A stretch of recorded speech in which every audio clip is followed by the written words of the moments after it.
দেখছি আবিরের রুচি দেখেছিস? এমন কালো কুচকুচে মেয়ে পছন্দ করে এনেছে বিয়ের জন্য।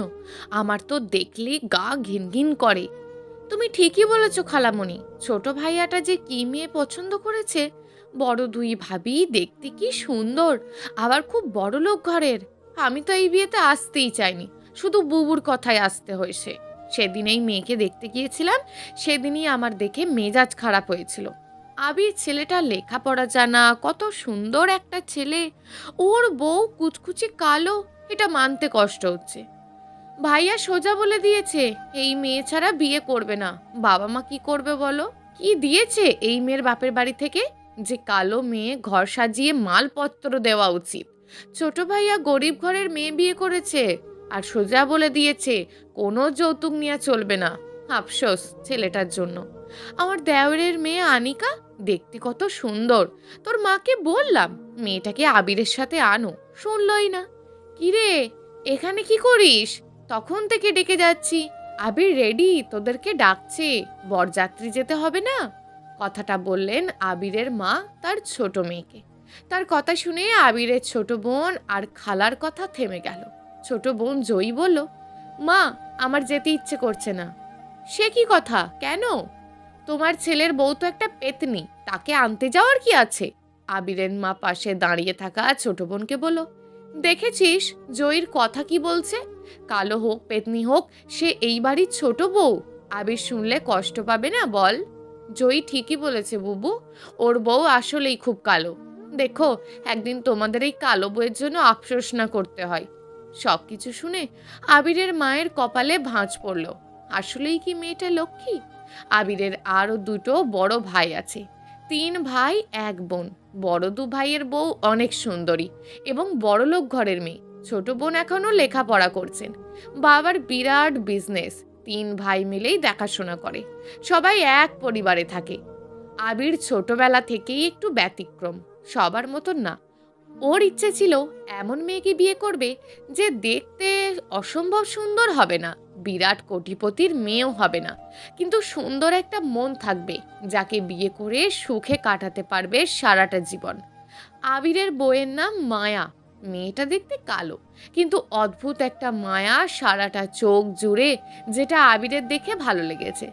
মায়া আবিরের বন্ধুর বোন, কখনো কারোর সাথে কেউ কথা বলেনি, কিন্তু আবির ওর বন্ধুর মায়াকে ওদের বাড়িতে দেখে পছন্দ করে। তারপর বাবা মাকে জানাই। আবিরের বাবা আমজাদ হোসেন ছোট ছেলেকে কিছু বললেন না, কারণ ছেলে বড় হয়েছে, তাকে বাধা দেওয়ার কোনো ইচ্ছে নেই।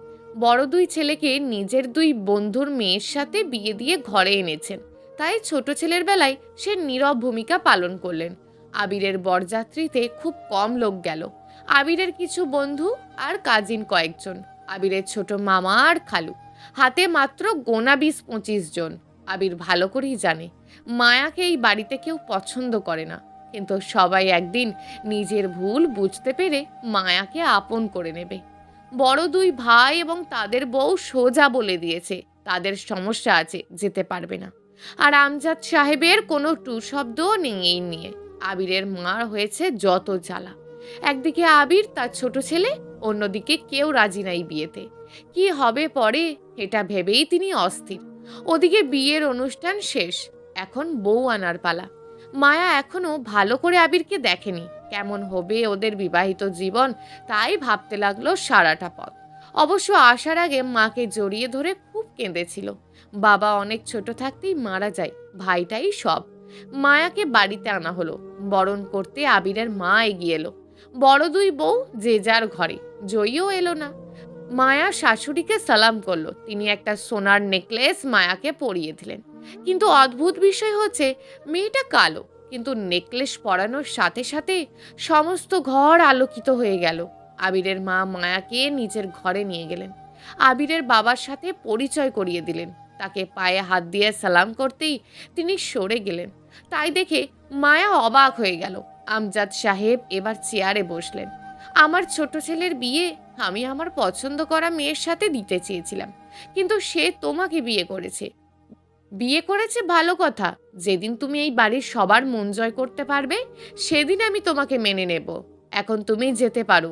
সবকিছু শুনে মায়ার চোখ ভিজে গেল। মাথা নিচু করে শ্বশুরের সামনে দাঁড়িয়ে আছে।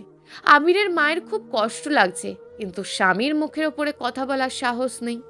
আবির এসবের কিছুই জানে না, সে পাশের ঘরে বন্ধুদের নিয়ে ব্যস্ত। মায়াকে আবিরের এক কাজিন বাসর ঘরে বসিয়ে দিয়ে আসলো। একটু পর আবির ঘরে ঢুকলো। মায়া আবিরের পায়ে হাত দিয়ে সালাম করতেই আবির ওর ঘোমটা তুলে ওর চেহারা দেখে অবাক হয়ে গেল। মায়াকে বলল, সে কি, তুমি কাঁদছো কেন? মায়ের জন্য খারাপ লাগছে, কয়েকদিন পর সব ঠিক হয়ে যাবে। আচ্ছা আচ্ছা, আমি যে এত কালো, তবু আপনি আমাকে কেন বিয়ে করলেন? তোমাকে কেমন লাগে দেখতে, এটা জানতে হলে আমার চোখ তোমার চোখের জায়গায় লাগাতে হবে। এই কথা শুনে মায়া হেসে দিল। সারা রাত দুজনে গল্প করেই কেটে গেল। সকালে মায়া ফ্রেশ হয়ে একটু পর মায়া রান্নাঘরে গেল। গিয়ে দেখে শাশুড়ি রান্না করছে। মায়া এখনো দুই জা এবং ননদকে দেখেনি। অবশ্য কেউ 10টার আগে ঘুম থেকে ওঠে না। 3 ছেলে আর স্বামীর জন্য আগে আগে রান্নাঘরে ঢুকতে হয়। বিয়ের 1 বছরের মধ্যে বড় দুই বউকে কখনো দেখেনি। ছোট বউকে দেখে তিনি অবাক হয়ে গেলেন। বললেন, তুমি রান্নাঘরে কেন মা? নিজের রুমে যাও। মা, আমি গরিব ঘরের মেয়ে, কাজ করতে ভালো লাগে, আপনি সরুন, আমি রান্না করছি। এই বলে জোর করে কাজে লেগে গেল। একটু পর বড় দুই বউ এসে ওকে দেখে অবাক। মনে মনে বলল, সবার চোখে ভালো হওয়ার নাটক, কিছুদিন যাক, তখন দেখা যাবে। রান্নাঘরে উঁকিও দিচ্ছে না। মায়া চা নিয়ে শ্বশুরের ঘরের দিকে গেল। মনটা ছটফট করছে, তিনি যদি কিছু বলে ওঠেন। চা নিতেই একটু পর কিছু শব্দ পাওয়া গেল। মনে হচ্ছে কেউ কিছু ভেঙে ফেলেছে। আমজাদ সাহেব চায়ের কাপ ভেঙে চিৎকার করছেন। মা, আপনি ভালো করেই জানেন যে আবিরের বউকে বাবা মেনে নেননি, তাহলে ওকে কেন চা নিয়ে পাঠালেন? আপু ঠিকই বলেছে, আপনি তো ওকে নিষেধ করবেন বাবার সামনে যেতে। কথাগুলি বলল আবিরের দুই বড় ভাবি। ওদের কথা শুনে আবিরের মা বলল, দেখো বড় বৌমা, মেজো বৌমা, তোমাদের মতন মায়াও এই বাড়িরই বউ, ওর যেতে দোষ কোথায়? আমরা তো কিছু বলছি না এই নিয়ে, যা বলার বাবাই তো কাল বলে দিল। আপু চলো তো এখান থেকে চলে যাই, ওদের অফিসের সময় হয়ে গেছে। দুই বউ চলে যেতেই আবিরের মায়ের মনে সংশয় দেখা দিল। বড় দুই বউ ভীষণ অহংকারী, কিভাবে মায়াকে আপন করে নেবে? তিনি তড়িঘড়ি করে নিজের ঘরের দিকে এগিয়ে গেলেন। দেখতে পেলেন আমজাদ সাহেব চায়ের কাপ ফেলে দিয়ে মায়াকে রাগের সাথে বলছে, দিলে তো সকালে আমার মেজাজটা খারাপ করে। বাবা, আমি জানতাম না আপনি চায়ে চিনি খান না। তোমাকে আমি জানতেও বলিনি। আমার কোনো কাজ তোমাকে করতে হবে না, চাকর আছে কাজের জন্য। আমার ভালো লাগে না এত আদিক্ষেতা। বাবা, আমার ভুল হয়ে গেছে, দয়া করে আমাকে এভাবে দূরে ঠেলে দেবেন না। আমার তো বাবা নেই, আপনিই আমার বাবা। আমজাদ সাহেব চুপ হয়ে আছেন। এমন সময় আবিরের মা ঘরে ঢুকে বলল, আবিরের বাবা, আসলে ছোট বৌমার কোনো দোষ নেই, আমি ওকে বলে দিইনি আপনি চায়ে চিনি খান না। আবিরের বাবা বলল, এতদিন তুমি আমাকে চা দিয়েছ, আজ কি দিতে সমস্যা হয়েছে তোমার? আবিরের মা স্বামীর কথা শুনে চুপ হয়ে গেলেন। মায়া ঘরে যেতেই আবির ওর হাত টেনে ধরল। মায়া লজ্জা পেয়ে বলল, কি করছেন আপনি? ছাড়ুন, কেউ দেখে ফেলবে। আমার বউয়ের হাত আমি ধরেছি, কার কি? বাবার ঘরে চা নিয়ে গেছিলে? হ্যাঁ। বাবার কথায় কষ্ট পেয়েছো তাই না? কথাটা শুনে মায়ার চোখ ছলছল করছে। আবির মায়াকে খাটে বসিয়ে পাশে বসলো। ছোটবেলা থেকেই দেখে আসছি বাবা ভীষণ রাগী। বড় দুই ভাইয়াকে নিজের বন্ধুর দুই মেয়ে এনে দিয়েছে, তাদের কোনো অন্যায় কখনো বাবার চোখে পড়ে না। তোমাকে আমি নিজে পছন্দ করেছি, বাবা চেয়েছিল অন্য মেয়েকে বিয়ে করি, তাই এত রেগে আছেন। তুমি এইসব নিয়ে মন খারাপ করবে না, একদিন সব ঠিক হয়ে যাবে। মায়া এবার চোখের পানি ছড়ছড় করে ছেড়ে দিয়ে বলল, তাহলে আমাকে কেন বিয়ে করলেন? বাবার পছন্দ করা মেয়েকে বিয়ে করতেন। আবির ওর চোখের পানি মুছে দিয়ে বলল, আরে পাগলি বউ আমার, সবার পছন্দ করা মেয়ে বিয়ে করলে সবাই খুশি হতো, কিন্তু আমি আমার এই মায়াবতীকে কোথায় পেতাম? আমার দরকার তোমাকে, আর কোনো সুন্দরী মেয়েকে না। মায়ার কষ্ট আবিরের সব কথা শুনেই মুছে যেত। ঘরে আসলেই স্বামীর ভালোবাসায় মুগ্ধ হয়ে যেত। মায়ার সাথে দুই জা আর ননদ জয়ীর দেখা হয়েছে, কিন্তু মায়ার সাথে কেউ ভালো করে কথা বলেনি, বিশেষ করে বড় দুই জা। ওদের সারাদিন রূপচর্চা আর হিন্দি সিরিয়াল নিয়েই সময় কেটে যায়। শাশুড়ির সাথে খুব কম সময় রান্নাঘরে থাকে। আবিরের মায়ের এই বয়সে ওই ধরনের রান্নার ধকল সামলাতে হয়, আর বাকি কাজ যদিও কাজের মানুষ করে, কিন্তু আসল কাজগুলি তো নিজেদেরই করতে হয়। মায়া রান্নাঘরে শাশুড়ির সাথে সব কিছুতে সাহায্য করলো। বড় দুই বউ একটু এসেছিল, কিন্তু মায়াকে দেখেই মুখ বাঁকিয়ে ঘরে চলে গেল। কেমন একটা ভাব, যেন মায়া যেখানে থাকবে ওরা থাকবে না। আবিরের মায়ের এসব দেখে ভীষণ রাগ হলো। সুযোগ খুঁজতে লাগলো বড় দু বউকে চোখে আঙুল দিয়ে দেখিয়ে দেবেন মায়া কালো হলেও একটা মানুষ।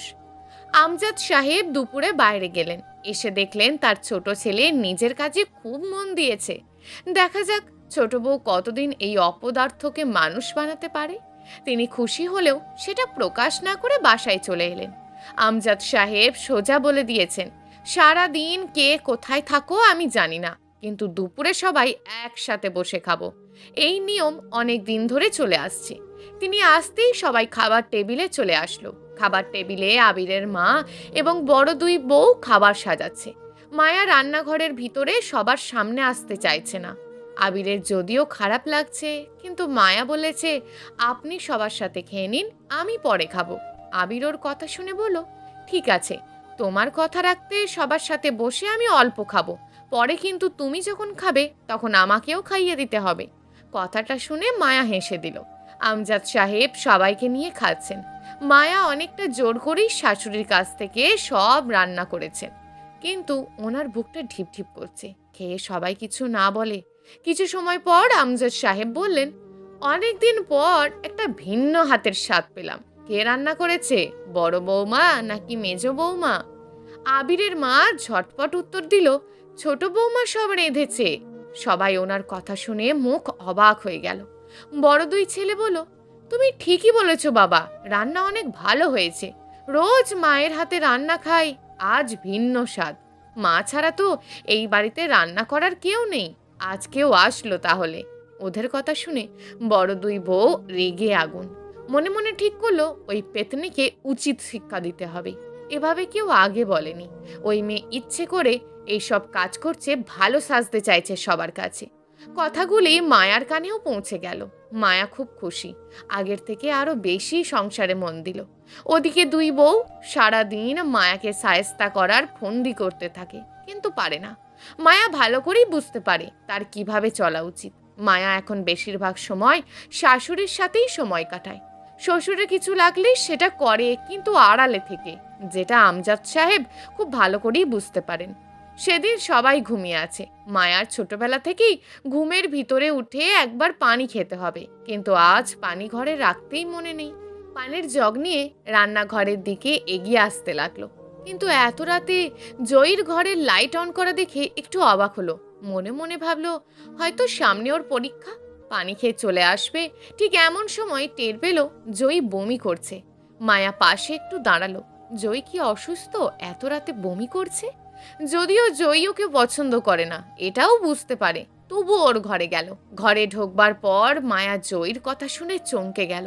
জয়ী কাউকে ফোনে বলছে, মাহিম, আমি এখন কি করব বলো? তোমার সন্তান আমার পেটে 3 মাস হতে চললো। ভয় করে বাসার কেউ যদি টের পায় তখন কি হবে? ভাইয়ারা জানতে পারলে খুন করে ফেলবে, আর বাবা জানতে পারলে অশান্তি করে দেবে সারা বাড়িতে। প্লিজ তুমি কিছু করো। মায়া সব শুনে হাঁ করে তাকিয়ে আছে। জয়ী কথা শেষ করে পিছনে ফিরে চাইতেই দেখে ছোট ভাবি দাঁড়িয়ে আছে। জয়ী ভূত দেখার মতো চমকে উঠে মায়াকে বলল, ভাবি, আমি তোমার পায়ে ধরি, তুমি কাউকে বলো না। আমার আর মাহিমের বিয়ে হয়েছে 1 বছর হতে চললো, বাবা জানতে পারলে খুন করে ফেলবে। মায়া ওর কথা শুনে হাঁ করে আছে। জয়ী কি বলছে পাগলের মতন? জয়ী মায়ার পা জড়িয়ে ধরে কেঁদেই চলেছে। ছোট ভাবি, আমি তোমাকে অনেক অপমান করেছি, তোমার যা ইচ্ছে তাই বলো, কিন্তু কথাটা কাউকে বলো না। এবার মায়া মুখ খুলে বলল, দেখো জয়ী, আমাকে এই বাড়ির কেউ পছন্দ করে না, এটা তুমি ভালো করেই জানো। আমার কিছু করার নেই, তুমি যা ভালো বোঝো তাই করো। ভাবি, আমি জানি তুমি আমার উপরে রেগে আছো, আমি তোমার ছোট বোনের মতন, আমার উপরে তুমি রেগে থাকো না। একটা কিছু করো ভাবি। ঠিক আছে, তুমি ঘুমাও, আমি দেখছি কি করা যায়। মায়া চিন্তা করতে লাগলো কি করা যায়। কথাটা আবিরকে জানাতে হবে কিছু হওয়ার আগেই। সারা রাত মায়া চিন্তা করতে লাগলো কিভাবে সমাধান করা যায়। সকালে মায়ার লাল চোখ দেখে আবির জিজ্ঞেস করলো, মায়া, তোমার শরীর খারাপ? কই না তো, তোমার চোখ লাল কেন, জ্বর আসেনি তো? আমার কিছু হয়নি, আপনি চিন্তা করবেন না। মায়ার কথা শুনে আবির আর কিছু বলল না। জয়ীকে মায়া বলে দিয়েছে, তুমি সাবধানে থেকো, কেউ যেন কিছু জানতে না পারে। পরের দিন মায়া শাশুড়িকে সব খুলে বলল। তিনি সব শুনে হায় হায় করতে লাগলো। মায়া বুঝিয়ে বলল, মা আপনি চিন্তা করবেন না, আর ওদের অনেক আগেই বিয়ে হয়ে গেছে। বাবার মুখের দিকে তাকিয়ে ওদের সাহস হয়নি কিছু বলার। তাছাড়া জয়ী এখন মা হতে চলেছে, যেভাবেই হোক বাবাকে রাজি করাতে হবে। ছোট বৌমা, তুমি তোমার শ্বশুরকে চেনো, বিশাল অশান্তি ঘটিয়ে ফেলবে। আর বেশি ভয় হচ্ছে বড় দুই বউকে নিয়ে, জানতে পারলে সারা বাড়িতে ঢোল বাজিয়ে ছাড়বে। মা আপনি কোনো চিন্তা করবেন না, আমি ছাড়া আর কেউ জানতে পারবে না। আপনি এখন জয়ীকে এই নিয়ে কিছু বলবেন না, এমনিতেই ও অনেক টেনশনে আছে। ঠিক আছে মা, আমি কাউকে বলবো না। আমার মেয়ে কেন এমন করলো আমাকে বলতে পারতো, আমি ওর বাবাকে রাজি করাতাম। এখন কি হবে? মা আপনি এভাবে ভেঙে পড়বেন না, ওপরবেলা ঠিক একটা উপায় করবেন। বড় দুই বউ নিজেদের মতন থাকতে লাগলো। মায়ার সাথে তেমন কথা বলে না, মায়াও নিজেদের মতনই থাকে। বাকিটা সময় মায়া জয়ীর সাথে অথবা শাশুড়ির সাথে গল্প করে কাটায়। জয়ীকে সান্ত্বনা দেয় ধৈর্য ধরতে। একদিন আমজাদ বাড়িতে এলেন, কিন্তু শরীরটা ভালো লাগছে না, কেমন যেন বমি বমি ভাব। এসেই বিছানায় শুয়ে পড়লেন। মায়া শ্বশুর আসার আগেই প্রতিদিনের মতোই খাবার রেডি করে রাখলো। কিন্তু তিনি যখন ঘরে চলে গেলেন, মায়ার সন্দেহ হলো বাবার শরীর ঠিক আছে তো। ও তাড়াতাড়ি করে আমজাদ সাহেবের ঘরের দিকে এগিয়ে গিয়ে দেখতে লাগলো আমজাদ সাহেব হড়হড় করে বমি করছে। মায়া ভয় পেয়ে গেল, কি করবে তাই ভেবে। ওদিকে শাশুড়ি বাড়িতে নেই, ছোট বোনের বাড়িতে গেছে। মায়া দুই যাকে তাড়াতাড়ি করে ডাকতে গেলে সব শুনে দুই বোন বলল, এত লাফালাফির কি আছে রে বাবা, মানুষের মাঝে মাঝে বমি হতেই পারে, একটু পর ঠিক হয়ে যাবে। মায়া আর কিছু না বলে আবিরকে ফোন করে আসতে বলল। জয়ীকে সাথে নিয়ে শ্বশুরের কাছে গেল, সবকিছু ধুয়ে পরিষ্কার করলো। এর মধ্যে আবির চলে আসলো। আমজাদ সাহেবকে হাসপাতালে তাড়াতাড়ি করে নিয়ে যাওয়া হলো। ওখানে নিয়ে গেলে ডাক্তার বলল ওনার পেটে পয়জন ঢুকেছে, ঠিক হয়ে যাবে। হাসপাতালে নেওয়ার পর কয়েকবার বমি হলো। মায়া সব সময় ডাক্তারের সাথে সাথে থাকছে, কখনো আমজাদ সাহেবের কাছে, কখনো ডাক্তারের কাছে। আবিরের মাকেও খবর দেওয়া হয়েছে, তিনি এসেই কান্নায় ভেঙে পড়লেন। মায়া সান্ত্বনা দিতে লাগলো, বলল কিছু হবে না। আমজাদ সাহেবের পেট ওয়াশ করানো হলো, স্লাইন চলছে। বড় দুই বউ এসেছে, তারা এসেই এমন ভাব করতে লাগলো যেন তাদের মতন ভালো মানুষ আর নেই। এখন আগের থেকে অনেক সুস্থ আমজাদ সাহেব। মায়া এখন আর হাসপাতালে আসছে না। যদি শ্বশুর বলে তুমি এখানে কেন এসেছো, তখন কি বলবে এই ভয়ে। বড় দুই বউ এই সুযোগ কাজে লাগিয়ে ভালো সাজতে লাগলো। 2 দিন পর আমজাদ সাহেব বাড়িতে এলেন। এখন অনেক সুস্থ লাগছে। মায়া শ্বশুরের সামনে এলো না, দূর থেকে দেখে চলে গেল। পরদিন সবাই দুপুরে খেতে বসলো। এমন সময় আমজাদ সাহেব বললেন, আবিরের মা, ছোট বৌমাকে ডাকো, আমাদের সাথে খাবে। সবাই আমজাদ সাহেবের কথা শুনে মুখ চাওয়াচাই করতে লাগলো। তিনি আবারও বললেন, কি হলো, ডাকো। মায়া কাছেই ছিল। জয়ী তাড়াতাড়ি করে মায়াকে নিয়ে আসলো। মায়া আসতেই তিনি উঠে গিয়ে মাথায় হাত রেখে বললেন, ওপরবেলা অনেক ছোট থাকতে আমার মাকে উঠিয়ে নিয়ে গেছেন, আজ এতগুলো বছর পর আবার ফিরিয়ে দিলেন। মা গো, তুই সত্যিই রত্ন, যাকে আমার ছোট ছেলে খুঁজে এনে দিয়েছে আমার কাছে। তোমরা সবাই অবাক হচ্ছ কেন এমন কথা বলছি? কারণ একজন সন্তানই তার মাকে চিনতে পারে। মেয়েটা এই বাড়ির লক্ষ্মী, আর এই লক্ষ্মীকে আমি চিনতে ভুল করেছি। মায়া ছোট বাচ্চাদের মতন কাঁদতে লাগলো। আবিরের চোখেও পানি। মায়া পেরেছে বাবাকে খুশি করতে। সেদিন হাসপাতালে বসে আবিরের বাবা বলছিল, জানো আবিরের মা, আমি এতদিন রত্ন ছেড়ে কাঁচের পেছনে ছুটেছি। ছোট বৌমা কালো হতে পারে, কিন্তু একটা লক্ষ্মীমন্ত মেয়ে। আমি হাসপাতালে না এলে বুঝতেই পারতাম না মেয়েটা কতটা কর্তব্যপরায়ণ। ও আমার মন জিতে নিল।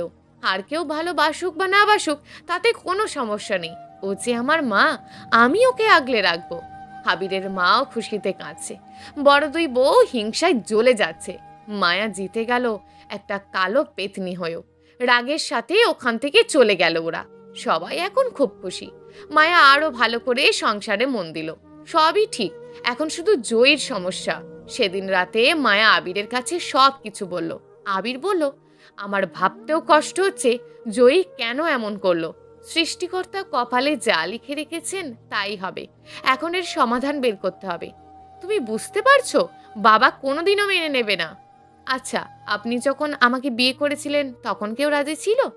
আবির হেসে দিয়ে বলল, তোমার সাথে কথাই কে পারবে? তুমি যখন আগের থেকেই জানো, সমাধানও নিশ্চয়ই বের করেই রাখছো। আজ রাতে আমি, আপনি আর মা বাবার ঘরে যাব কথা বলতে। তাড়াতাড়ি রাতে চলে আসবেন। আপনার হুকুম শিরোধার্য। এই কথায় দুজনেই হেসে দিল। রাতে তিনজন আমজাদ সাহেবের ঘরে বসে আছে। বাইরে জয়ী কান পেতে আছে কি বলে বাবা সেটা শোনার জন্য। আবিরের মায়ের বুক কাঁপছে। অনেকটা জোর করে মায়া ধরে এনেছে। আমজাদ সাহেব তিনজনকে একসাথে দেখে একটু অবাক হলো। বলল, কি ব্যাপার, তিনজন একসাথে? আপনার সাথে গল্প করতে এলাম বাবা। আমজাদ সাহেব অনেক গল্প করতে লাগলো। তার ছোটবেলার গল্প, বাবা মায়ের গল্প। মায়া কিভাবে শুরু করবে ভাবতে লাগলো। সবার বুক কাঁপছে। হুট করে মায়া বলল, বাবা একটা কথা বলবো? হ্যাঁ বলো। তখন থেকে আমি একাই বকে চলেছি। আসলে বাবা, জয়ীর কথা বলছিলাম। কেন, জয়ী কিছু করেছে তোমার সাথে? না না বাবা, আসলে বাবা, আমার হাতে খুব ভালো একটা ছেলে আছে। জয়কে দেখে ওদের খুব পছন্দ হয়েছে।